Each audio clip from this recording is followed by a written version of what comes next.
Сәлем құрметтім, менің арнама қош келдіңіз. Сізбен бірге мен психолог, сарапшы маман Эльвира Ерғалина. Дәл осы видеоны попкорн алып, немесе шай құйып алып, жақсылап жайғасып отырып көруге кеңес беремін, себебі бізде кинотерапия.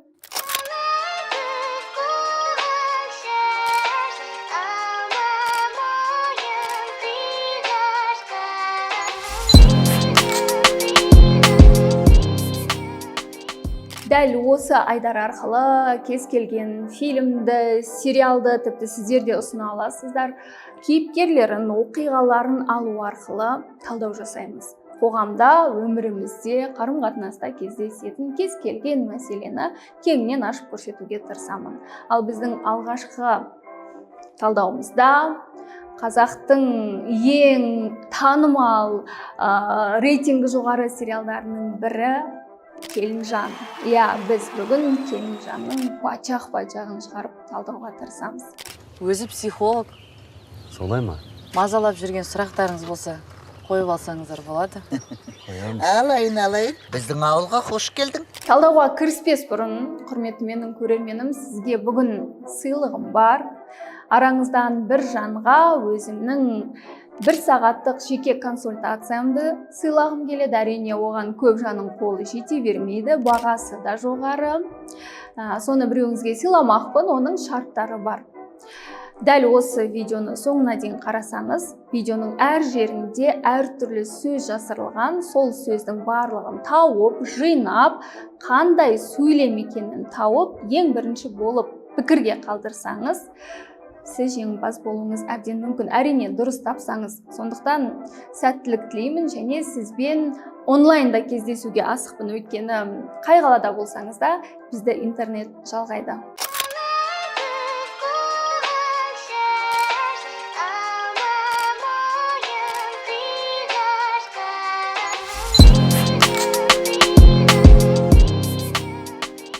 Сонымен, бүгінгі Келінжан сериалы туралы алдымен ескертіп алатын мәселе бар.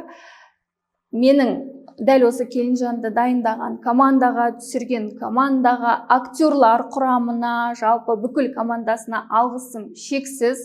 Өте керемет туынды болған. Актерлардың шынайы ойнауы. Не осы сен ішімдегін тап деп жүресің? Шешең құсап тырысып? Ой, қатты айтып қойдым ғой деймін, Қылышбек, кешірші. Сценарийдің шынайылығы, жалпы бір-бірімен үйлесім тапқаны соншалықты. Келінжан 4 сезон бойы халықтың сұранысымен жалғасып келе жатыр. Енді 5-шісі түсіріліп жатыр. Бұйырса күзде шығады, Және YouTube'да просмотры өте көп. Оның кейіпкерлері, қылықтары, сөздері халықтың арасында кеңінен таралып кетті. Жалпы бұл сериал енді қазақ тілді аудиторияның ішіндегі ең танымал сериалдардың бірі деп айта аламыз. Неге танымал? Өйткені дәл осы сериалда әр қазақ өзін көреді. Жастар бақытты болсын. Жеттім әйтеуір.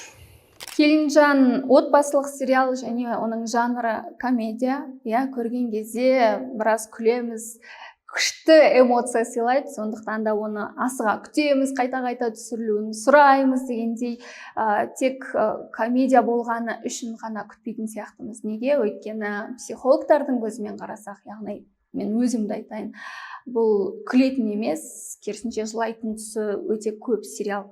Осы сериалда шығармашылық топқа, актерлардың жеке басына емес, нақты кейіпкерлердің образына талдау жасаймыз, және сол арқылы қандай проблеманы біз күнделікті өмірімізде байқамай жүрміз, соны анықтауға тырысамыз. Жалпы бұл сериалды талдау өте ұзаққа созылады, өйткені бірнеше сезон және әр кейіпкерінің өзіндік ерекшелігі бар, сондықтан 2-ге бөлдім талдауды. Бүгін сіз ерлер қауымын, жалпы осы отбасы туралы бір ақпаратты білсеңіз, қандай да бір келесі сериалда бәріңіз күтетін сүйікті біздің Айсара Балқия және Асылым, оның енесі, әйелдер қауымы келесі сериясында шығады, дәл осы талдаудың.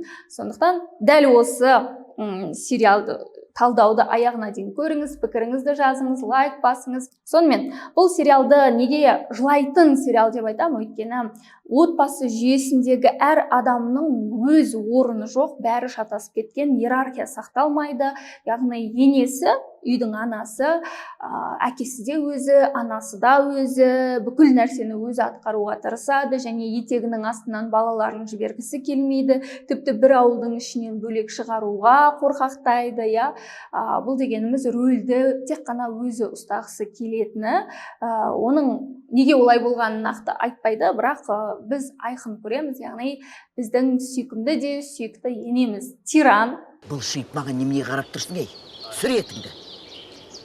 Және оның айналасындағылардың барлығы тиран.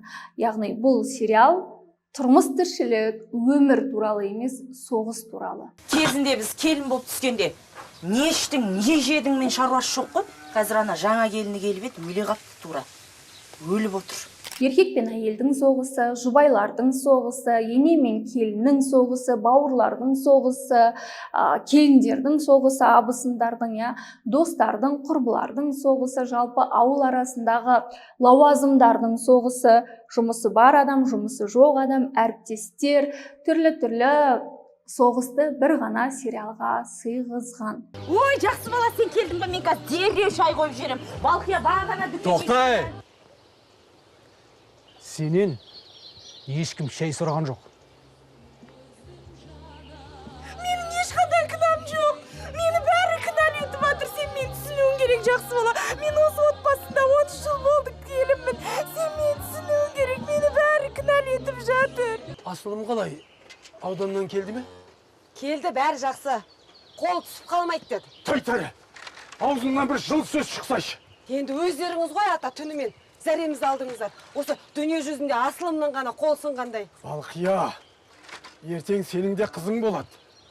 Сонда осылай қорласа сен қайтер едің? Айтамыз, бәріміз осындай ауылдан шықтық, осындай өмірді сүріп өстік, барлығы керемет, барлығы күшті, тіл тигізуге болмайды, қалай ғана сен олай деп айтасың деген сияқты сізде ой туындауы мүмкін. Оны түсініп отырмын. Кез келген нәрсенің екі ұшы бар. Ауыл өте керемет, ене, келіндер, күйеу, бәрі өте керемет. Алайда біз байқай бермейтін көлеңкелі тұстарын ашқым келіп отыр. Неге енеміз тиран, біздің Келінжан сериалындағы, және бүкіл нәрсеге ықпал етуші, бүкіл мәселенің балалап, көбейіп, таралып кетуіне анау ұшында тұрған, бас болып тұрған ана. Білмеймін. Өзімнен болды ма? Жоқ басқадан ба? Айналдырған 3 келін мен 3 балама ие бола алмай қалдым ғой. Ана қалай өмірге бала әкелсе, біздің осы Келінжан сериалындағы ене де дәл солай бүкіл проблемаларды балалау арқылы көбейтетінін ашып айтқым келеді. Және осы ойымның толықтырылған, аяқталған нұсқасы келесі сериалда бір-бірімен сәйкестендіріледі. Сондықтан екі серияны да көру керексіз. 100 жыл бұрынғы қазақтың тағдырын алатын болсаңыз, ашаршылық кездері, мынау қазақтың басына түскен зұлмат енді басталып жатқан. Және ол қиындықтардың барлығы ашаршылық болсын, репрессия, қуғын сүргін, немесе соғыс болсын, соның барлығы аяқталып, одан кейінгі тоқыраулар, тәуелсіздік алуымыз, қалыптасуымыз, соның барлығы 100 жылдың ішінде болып өткен, ойласаңыз. Және одан кейін енді бас көтеріп, енді ғана қалыптасып келе жатырмыз. Жалпы ұлттың, тек бір ауылдың ғана емес, бір отбасының ғана емес, жалпы ұлттың езілген, тапталған, немесе өліммен бетпе-бет келіп тірі қалған психикасы, болмысы, табиғаты енді ғана өмір сүруге болады екен-ау деп айналасына кішкене жалтақтап қарап келе жатыр. Және дәл осы отбасында, Келінжан сериалындағы отбасында сол соғыстың ұшқындарын байқаймыз. Неге? Өйткені соғыс кезінде ері күйеуі, баласы, ағасы, бауырлары, әкесі соғысқа кеткен әйелдер өзінің балаларын асырау үшін, ұрпағын ары қарай тірі сақтап қалу үшін үйдің еркегі де өзі болды, әйелі де өзі болды, сынбау керек болды, ешқандай сезімге берілмеу керек болды, қаңқ демеу керек. Кәдімгі авиарежимді қосып, қалайда мүмкіндігінше выживать ету керек болды, қалайда тірі қалу керек болды. Және біраз уақыт созылды. Одан кейінгі ұрпақ келді. Біздің ата-әжелеріміз болуы мүмкін, немесе соғыс кездерінде дүниеге келген, одан кейін келген ұрпақтың өзі біздің ата-әжелеріміз болуы мүмкін. Сосын әке-шешеміз келді, және біздің буын, одан кейінгі буындар келіп жатыр. Яғни осы қалайда өмір сүру керек. Сезімді өлтіріп таста, ешқандай ішкі жан дүние, ішкі процестеріне назар аудармау, жай ғана отыратын уақыт жоқ. Қалайда тірі қалу керекпіз, соғыстың ішінде күшті болу керекпіз деген біздің программа. Бұл ұжымдық бейсанада, коллективное бессознание дейміз, сода әлі тұр. Және ол буын алмасқан сайын жеті ата ары қарай жаңарғаннан кейін бәлкім азаятын шығар, ақырын дозасы таусылып. Бірақ Келінжан сериалында дәл соны байқаймыз. Яғни Келінжанда әйелдер мықты, адуынды, сөзбен де жейді, күшпен де жейді, мыспен де басады, энергиямен де, жалпы бүкіл тұтқа әйелдерде, ал керісінше ер адамдар өте әлсіз. Апамды көріп тұрсың қандай халде жатқан. Неге бастайсың сен осындай кезде? Өтірік істеп жатыр ол, өтірік істеп жатыр. Өтірік істеп жатқан жоқ, шын істеп тұр. Сенің шешең менің мына жерімде тұр уже. Байқасаңыз, ішіп кететінде, басқа қыздармен жүріп кететінде, ойнап кететінде, әйелін қалайда ұратында, тағы сәтсіздікке ұрынатын ер адамдар. Іштім,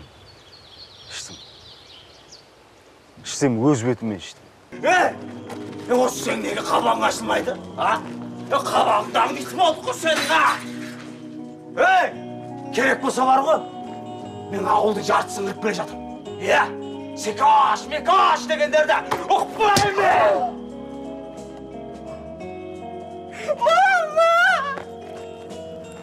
Мама!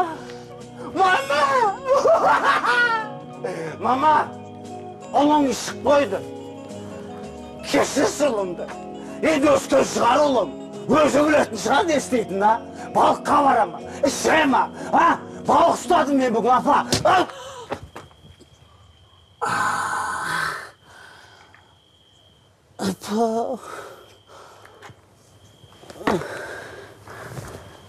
Сорпа бар ма, апа? Жалпы біздің осы тәуелсіздік алғалы түсірілген көп фильмдерде ер адамдар әлсіз болып көрсетіледі, әсіресе комедияларда көп кездеседі, тіпті сахналық қандай да бір қойылымдарда ер адамдар әлсіз болып көрсетіліп жатыр. Бұл қазақтың еркегі әлсіз деген сөз емес, бар болғаны біздің тарихи, мәдени, саяси қандай да бір оқиғалардан кейінгі қалған ұшқындар. Және байқасаңыз, осы Келінжан сериалында бүкіл ер адам әйелдерден теперіш көреді, өзінің әйелі болсын, анасы болсын, немесе әріптесі болсын, сөйтеді дағыны ашынады. Ашынғанда не істейді? Байқасаңыз, ашынғанда қол жұмсайды, қол көтеру мүмкін, айқайлайды, немесе арақты көп ішеді. Тек осы отбасында ғана емес, көршілерде арақты көп ішеді, байқасаңыздар. Кадрда өте жиі көзге түседі. Бұл не деген сөз? Ер адам ішіндегі агрессиясын, ішіндегі жүкті, ашу ызасын ол тек өзінікі ғана емес. Ол ұрпақтан ұрпаққа келе жатқан, қайдан пайда болғанын да білмейді. Соны көтере алмағандықтан өкінішке қарай тұрмыстық зорлық-зомбылық көп болуы мүмкін, немесе өкініштісі педофилдер көбейіп жатыр. Қазір күннен күнге жан-жақтан саңырауқұлақша қаптап шығып жатқан. Яғни ер адамдарға не болды деген сұрақ болуы мүмкін. Міне осы түрлі оқиғадан кейінгі ер адамдардың бір бунт көтеруі сияқты. Түрлі оқиғадан кейін әрине біздің әйелдер қауымы, жалпы әйелдердің табиғаты сол кез келген қиындықта сынып кетпей, қалайда ұрпақты жалғастырады, өмірді, ұлтты ары қарай жалғастырады. Біздің әйелдерде солай болды. Аналарымызға үлкен алғыс, ер адам болса да, әйелде өзі, ері өзі болса да, қалайда осы қазақты, ұлтты жоғалтып жібермей, барынша сақтап қалуға тырысқан, десе де қазір зияны көп болып жатыр. Сондықтан осы сериалда анық байқаймыз.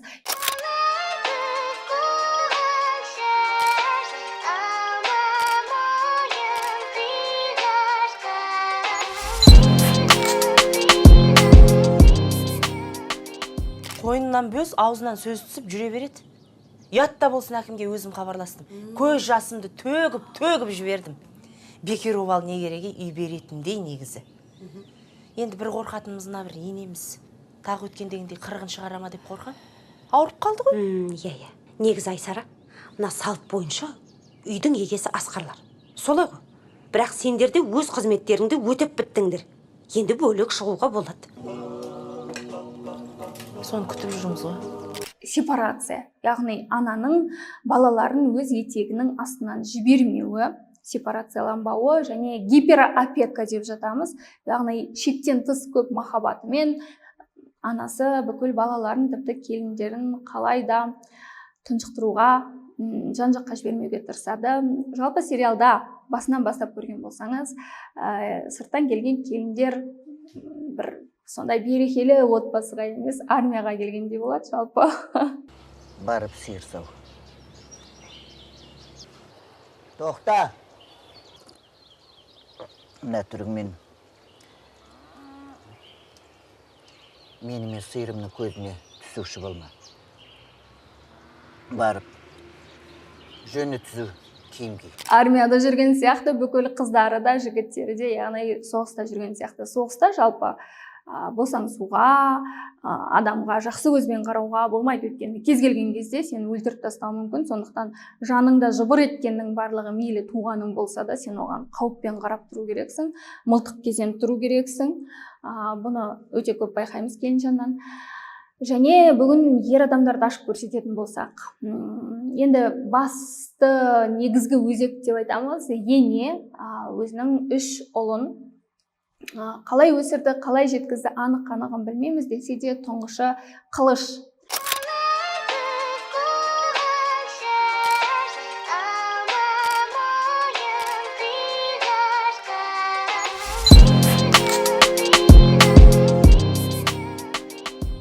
Сүйікті де біздің сондай сүйкімді деп айта аламыз ба? Сүйікті біздің Қылыш, қиып түсер Қылыш. Басында Айсара әрине Қылышты қайрау үшін сен тіпті өткір пышақта емессің дейтін еді, кейіннен қиып түсер Қылыш қылды. Атады сондай өзі дәреже бере бастады, я Қылышқа. Қылыш жалпы тұңғыш ұл, байқасаңыз, өзіне сенімсіз және өте жалтақ. Қылышбек? Менің әйелім бала шағам бар, және де маған толық қыздар ұнайды. Айналаға жалтақтайды. Оның болмысы сондай, табиғаты жұмсақ, өзі интеллигент, ол білімді, ол мұғалім, ол балаларды жақсы көреді деген сияқты біз әрине ақтап алуға болады. Бәлкім ол қасиеттері де бар шығар. Десе де, естеріңізде болса, бір талдауда айтқан болатынмын. Тұңғыш ұл үнемі іштегі комплекс, сенімсіздік, жалтақтау, өзінің кінәлі сезіну деген мәселемен жиі кездеседі. Неге? Өйткені өзінен кейінгі бауыры дүниеге келген кезде орнын тартылып алғандай, ысырылып қалғандай болады, тағыны іште өзін кінәлі сезіне береді деген болатынмын. Міне біздің Қылыштан да соны байқауға болады, яғни жалтақ. Енді сен білесің ғой, мен сабақта болатынымды. Балалармен бірге шығарма жаздық. Осы сен неге дәл сабақтың кезінде звондайсың маған? Не, сен маған күнделікті сабақ кестесін беріп қойып едің? Өзім білем қай кезде звондайтынымды. Тіпті өзінің әйелімен барып бетпе-бет сөйлесе алмайды, сырттай бейнесімен ұрысса да, ренжісе де, бір ұсынысын айтқысы келсе де, сыртта бір күбір-күбір етіп сөйлеп жүретінін байқаймыз, иә. Сондай-ақ қызығы Қылыш өзінің анасынан аумайтын адамға үйленген. Ол сепарацияланбағанның себебі өйткені оған деген махаббатынан гөрі анасына ұқсап кеткені, анасын үнемі еске салатыны көбірек басып кеткен сияқты. Мынау не? Тамақ? Апама тамақ? Ішпейді ол бұндайды. Жоқ, ішу керек. Бұл пайдалы. Саған жаным ашып айтып тұрмын мен. Табақты басыңа кигізіп жүрмесін.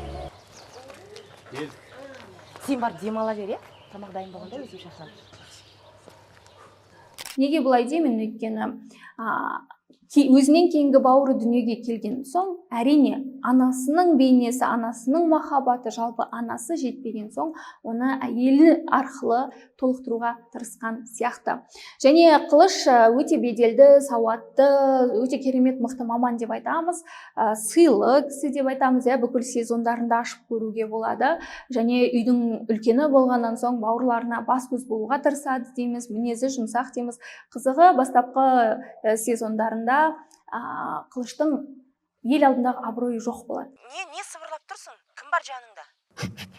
Жайма сенікі ешкім жоқ, мен қасымда сабақ болып жатыр балаларға. Қайдан білейін құрсын, не? Сен әкімге бардың ба, жоқ па? Сол дәл қазір сұрау керек па саған? Мен саған айттым ғой, сабақ кезінде звондама деп маған. Қылыш, айта салшы, бардың ба, жоқ па? Бірақ ауыз сөз. Барған жоқпын, жоқ. Жоқ болсаң, жоғал. Керісінше, әйелі оның жұмысына баса көтеп кіріп келу арқылы, өзгелердің көзінше оны қалайда сөзбен төмендету арқылы оның абыройын өте көп төмендеткен, және өзгелерде Қылышқа дәл солай қатынас жасаса, оған норма болған, қалыпты жағдай болған. Ал Қылыш тек қана отбасындағы жағдайлардан өлердей қорқады, әйелінен және анасынан. Әрине Қылыштың бауырларына сөзі өтпейді, бауырлары кез келген әңгімемен бетін қайтарып тастай береді. Бұның барлығы Қылыштың іштей өзіне сенімсіз екенін, жалтақ екенін, және анасы әлі жетпейтін, бір әлі іштей өспей қалған бала сияқты екенін байқауға болады. Апа, сорпа берші маған. Сондай-ақ дәл осы сериалда бір-біріне деген махаббаттың тілі байқасаңыз, шағып сөйлеу, кекету, сосын тамақ, сыйлық, және заттар. Тікелей бір-біріне махаббатты, жылы сөзді, жақсылықты айта алмайды. Жалпы бұл көп отбасында кездеседі, яғни біз біреулерді жамандаған кезде біргеміз дастархан басында бәріміз жабылып біреуді жамандасақ, біз біріктік, біз бір-бірімізді жақсы көреміз, бір-бірімізді сыйлаймыз, немесе сыйлық беру арқылы, немесе тамақ әсіресе өте маңыздысы. Бүгін өзім арнайы сізге тамақ жасадым. Бәріміз отырып тамақ ішейікші, балалар да қуанып қалсын кішкене. Берекеміз кіріп бүгін, Балқия! Жақсы бала, қолыңды жу, тез-тез тамақ ішейік. Қылышта өзінің әкелік махаббатын тікелей жеткізе алмағандықтан қызына, мысалы, телефон сатып алып беремін, немесе мектепке апарып тастау арқылы қалайда бір байланыс орнатуға тырысып жүреді. Бұның барлығы әке болуға деген талпынысы. Сондай-ақ Қылыштың үнемі түспейтін велигін айтайық, шайтан арбасын. Қылышбек, осы сен осы шайтан арбадан түспейсің. Сен шаршамайсың ба осы? Ой, мәке, мен үйрек болған адаммын ғой. Мен осыны тастамай теуіп жүрмін. Енді мен керісінше бар ғой, мына көлікке отырсам қиналып қалам. Біртүрлі тынысым тарылып, жүрегім көтеріліп, қиналып қалам. Неге бұл маңызды Қылышқа? Өйткені Қылыш іштегі агрессиясын, бала күннен жиналған агрессиясын осы великтің көмегімен шығарып жүр. Егер оны қолданбаса, өкінішке қарай Қылыш өзіне өзі аутоагрессия жасап тастау әбден мүмкін еді. Сондай-ақ сыртта сөйлесу арқылы, қалайда бір өлең оқу арқылы, шығармашылық арқылы ішіндегі көптеген сезімдерін шығарып тастауға тырысады, тұншығып жатқан.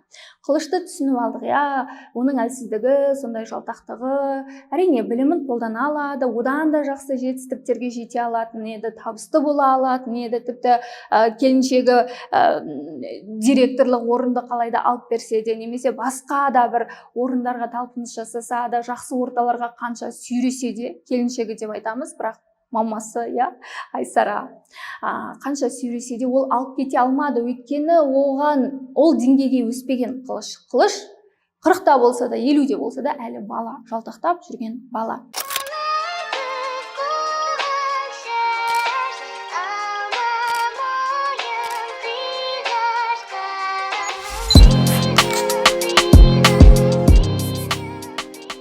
Келесі ортаншы ұл Мәдібек, өзі бір қызық образ, бүкіл жаман әдеттердің барлығы осы Мәдіштің басына үйіліп қалады. Және горка, бірде түйе, бірде бие, өмірде бірде бәрі керемет, бірде минуста, түрлі проблемаға ұрынып кететін, өзі бір жаны тыныш таппай жүрген, өз орнын таба алмай жүрген мәдөш. Осы сенің қырсық мінезің бар ғой, біздің әкемізге тартқан. Мен ғой қайта жолым болып, шешеме тарттым. Балқия бағана Тоқтай! Сенен ешкім шай сұраған жоқ. Осыдан егер сен қатысың болса, айтпат деме. Қалай мен қатысым бар болса? Сен не деп тұрсың, Мәдібек? Болды, мен таңертең жүкті өткіземін де бірден үйге қайтам. Қайта рахмет айтпайсың ба? Дәрігер келгенше аяғын уқалап, аман алып қалдым. Осының бәрін сен үшін істеп жүрмін ғой. Өзің білс. Жалпы мәдөштің бейнесіне қарау арқылы пубертат кезеңін өткізіп жатыр деп айтуға болады. Ол жеткіншек кезең. Неге? Өйткені мәдөш бастапқы сезондарда әйелімен қатынасын, екеуі бір-бірімен сөйлеспейді негізі, близость жоқ, сезім деңгейінде контакт жоқ, тек қана төсек. Мәдібек кез келген қит ете қалса, тек қана жыныстық қатынасқа түсу, және өзінің әйелімен сол жыныстық қатынастары аз болғандықтан сырттан басқа қыздарға қарай жүгіре бастайды. Бұл кезең ұл балаларда, жалпы жастық шақта, пубертат кезеңінде көбірек өтеді, әсіресе гормондар ойнайтын кез, жеткіншек кездер. Ал мәдөштің ол кезеңнен бері қарай өте алмай, сол кезеңде қалып қойғанын байқауға болады. Сен бич, ертеңге ақша алып қал. Таң ата жол жүрем. Қалай жол жүру? Келгенің бүгін емес пе? Білесің ғой, мен қатты уайымдайтын.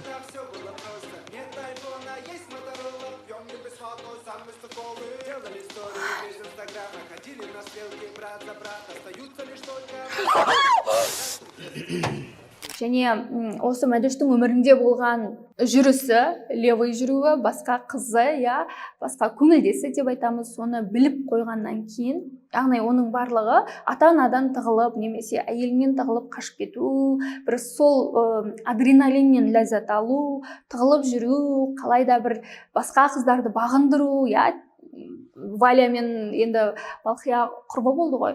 Әйелі бар екен, біле тұра, жоқ деп кеудесінен итеретін қызды қалайда охотник ретінде бағындыру, оның барлығы адреналин, және ол жеткіншек кездегі жігіттерге керек, солар ұмтылатын адреналин.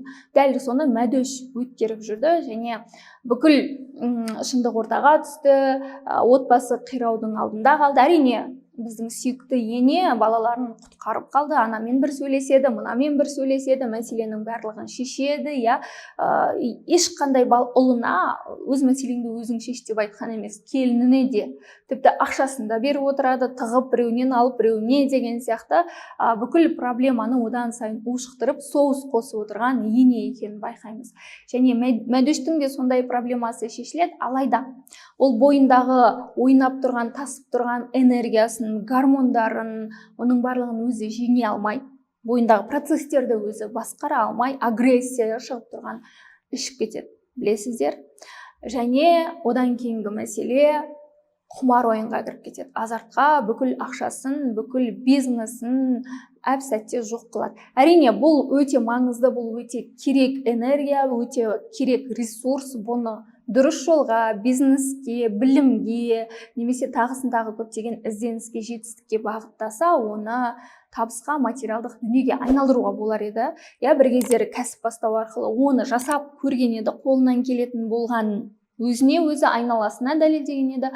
Алайда өкінішке қарай осылай қалт-құлт етіп біресе бұлай өзі түсінбейді. Жақсы ниет еді ғой, неге бұлай болып қалды деген сияқты оның ішінде де процестер жүріп жатады. Өзін өзі басқара алмауы, агрессиясын немесе бойындағы түрлі сезімдерін басқара алмауы, міне бұл пубертат кезінде болатын нәрсе. Сондықтан мәдөш дәл осы нәрсені өткерді. Және айналамен қит етіп, шарт етіп, пұрт етіп, тез-тез ашуланып кетуі, жалпы бұның барлығы жас жігіт, жеткіншек баланың өткеріп жатқан процестері екенін байқаймыз. Әрине, мәдөш те анасының махаббаты үшін, анасының мейірімі үшін таласады. Мама, далаға шығып таза жете алмайсыз ба? Тар бөлмеде отыра берсеңіз ауырмын деп кетеді ғой. Барынша анаға жалтақтайды, білесіз. Және ең қызығы, басынан бастап назар аударсаңыз, анасы кімді мақтайды, нені мақтайды, нені таңдайды, нені дұрыс көреді, Мәдөш сол нәрсеге ұмтылады. Яғни көңілдесі Валяны басында анасы өте көп мақтаған еді. Яғни анам мақтаған жақта, анам дұрыс деген жақта жүрсем, бәлкім мені де мақтайтын шығар, бәлкім мені де жақсы көретін шығар деген ниеті бар екенін байқаймыз.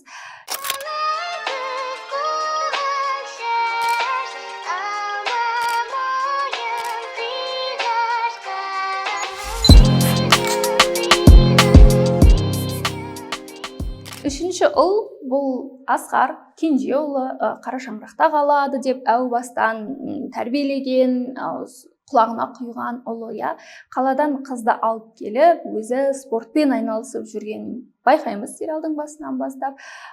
Яғни әлем чемпионы болғым келеді, мен ары қарай тағы да бір шыңдарды бағындырғым келеді, мен кенже ұл болсам да, қара шаңырақта қалу керек болсам да, менің мақсаттарым бар деген сондай өзінің қалауларын сездіреді қалайда. Алайда өзінің анасынан, отбасылық заңнан, ережеден аттап кете алмағандықтан әйелін алады дағы ауылына қалдырып өзі спортқа кетеді.